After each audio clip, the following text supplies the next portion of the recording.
Hello, I'm Tim from Toy Tinker Tim, and this is a Kenner $6Million Bionic Man action figure from 1975. The $6Million line of toys was huge. The figure design was almost as detailed as the TV show Bionics were. A look beneath the tan plastic exterior.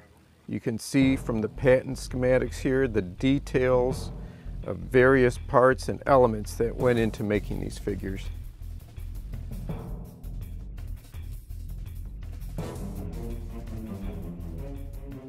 "13 inches tall, a bionic eye with a wide-angle lens, and a bionic arm with removable modules. The arm has been described as being able to lift up to 2 pounds. And his 70s red tracksuit and sneakers, he's dressed and ready for action." There was lots of accessories that came as the line ran and progressed over the years, promoting it in comics, even a mail-away club. You could join that for just 50 cents. So the figure's likeness is sculpted after actor Lee Majors, the star of the hit TV series. The gimmick of the bionic vision and bionic arm were the key points of the attraction for this figure. So we take a glance at the instruction sheet included with the figures, and you'll see one of the elements that gets stressed over and over, and that is the need to turn the head to the right to activate that lifting function. I think the action figure concept was still fresh to Kenner, because here they list the Bionic Man as a doll.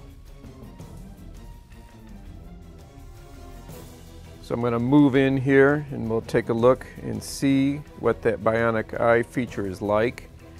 It does put in a wide angle view, and the objects are closer than they appear would be a perfect description for this view.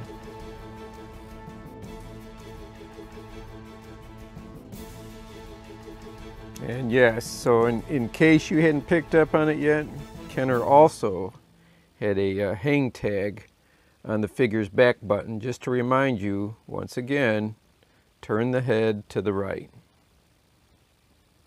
If the head is in any other position other than the right, the button pump action would have no result. There's no engaging of gears.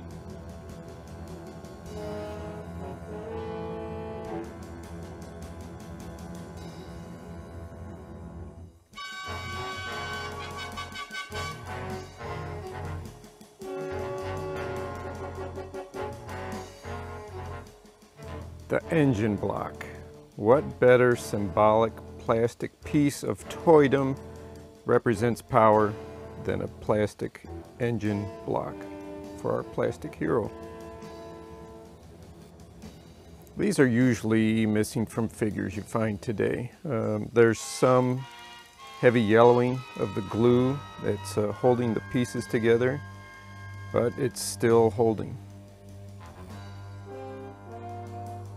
So on the underside of the engine, we have that it's copyrighted 1975 General Mills Fun Group, its division Kenner Products, at that time still in Cincinnati, Ohio.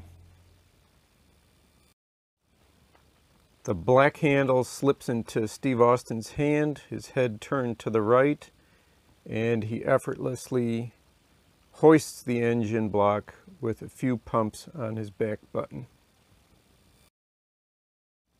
Then, with a turn on his head and the mechanism inside releases, and his arm and the engine drop back down to his side.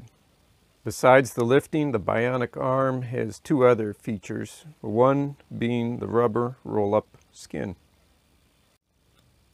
So the original arm skins on these figures have pretty well dried up, or they're stuck down to the arms. They're just shot.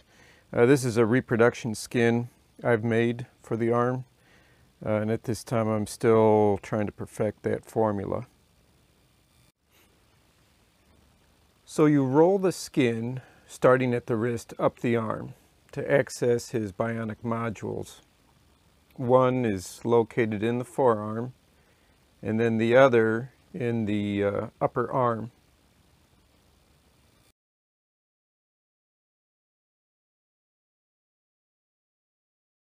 Accessing these modules was also included in a part of other play sets. Like his bionic repair station. It looks like a rocket. Different tubes would plug into these little holes into the modules.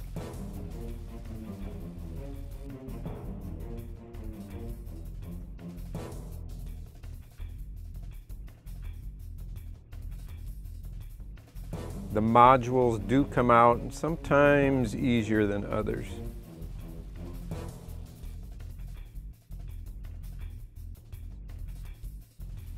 So the modules are a clear plastic. There's a reverse printing on the bottom. And these little gems are also often missing on the vintage figures. And to get a replacement or to find them, they can cost a pretty penny on their own individually to replace.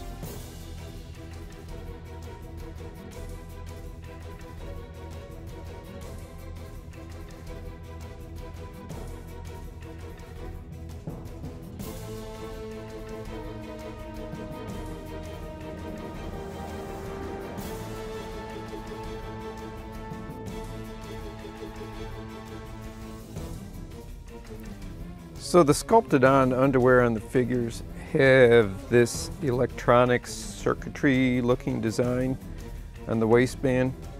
I never quite understood that though.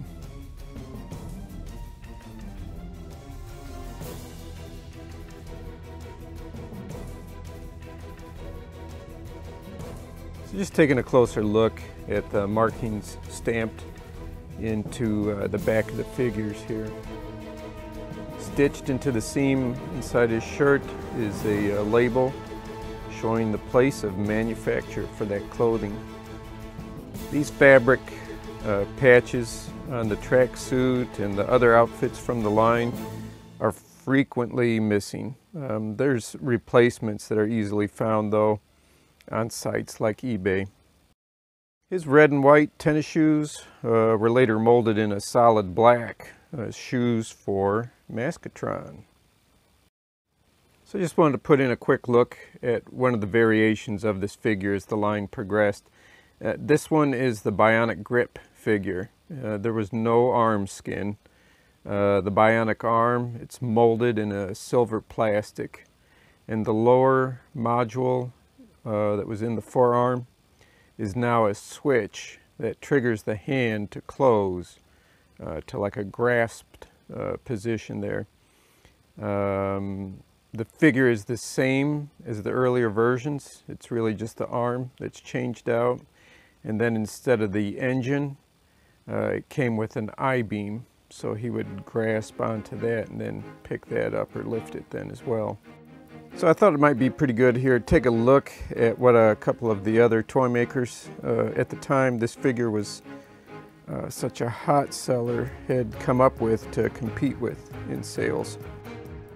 So Mattel came out with Pulsar, the Ultimate Man of Adventure in 1976. And Hasbro added Mike Power Atomic Man, actually in 75, to their G.I. Joe 12-inch line.